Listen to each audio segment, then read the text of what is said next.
So ito yung 5 bagay na ginagulat ko sa Yamaha Mio Fazio.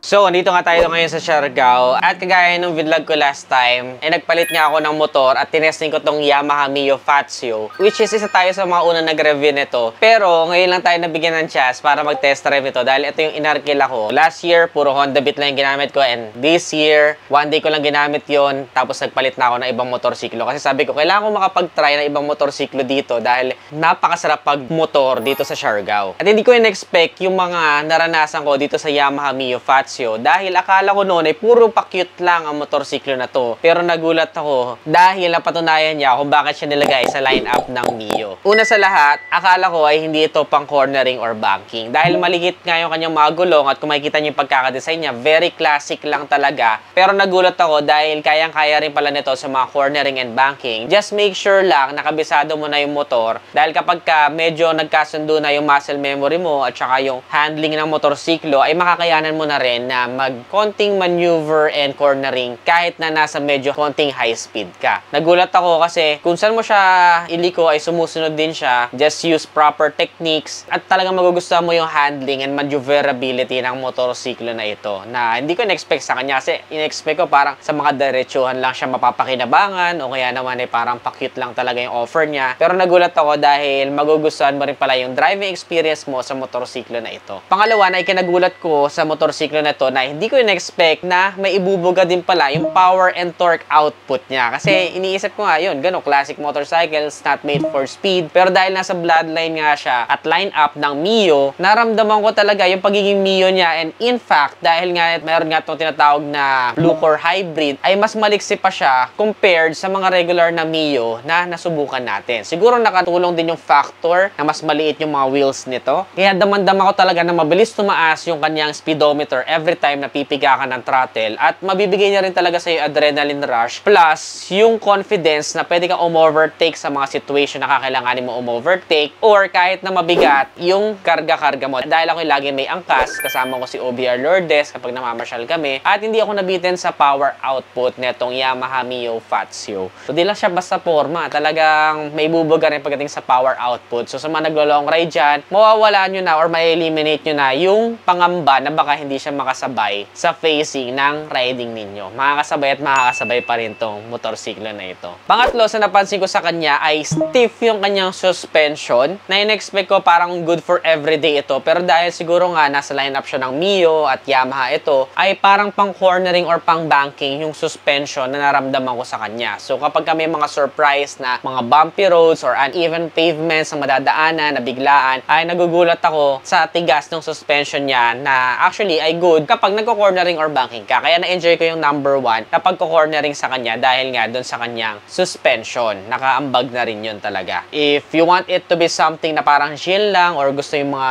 medyo somehow bumpy roads, ay pwede mo naman siguro papalitan ng suspension. Pero for me, kung medyo maayos naman yung kalsada na dinadaanan mo and you want something na talagang okay rin and maganda yung tindig kapag ka nagko-cornering ka, ay okay na yung stock na suspension niya. Pang-apat na nabigla ako sa kanya ay sobrang photogenic niya, netizens. Dahil nga nasa Siargao kami, hindi namin maiiwasan na talaga mag-picture taking kung saan-saan. Bagay na bagay yung mga outfit na pang Siargao dun sa classic look ng motorcycle na to. So if you are someone na gusto palagi nagvi-video or talagang pinipicture mo palagi yung motorsiklo mo or ikaw, mahilig kayo mag-picture ng jowa mo dun sa motorcycle, ay isa talaga ito sa may re-recommend ko dahil sobrang photogenic at napaka-head turner nitong motorsiklo na to. And dahil nga classic siya, ay kakaiba din siya sa kalsada at hindi masyadong marami yung kaparehas mo. Pero dito sa Siargao, medyo nagiging popular na rin siya kasi nakikita ko, parang yun na yung umuuso na rentahan ngayon nung mga turista doon.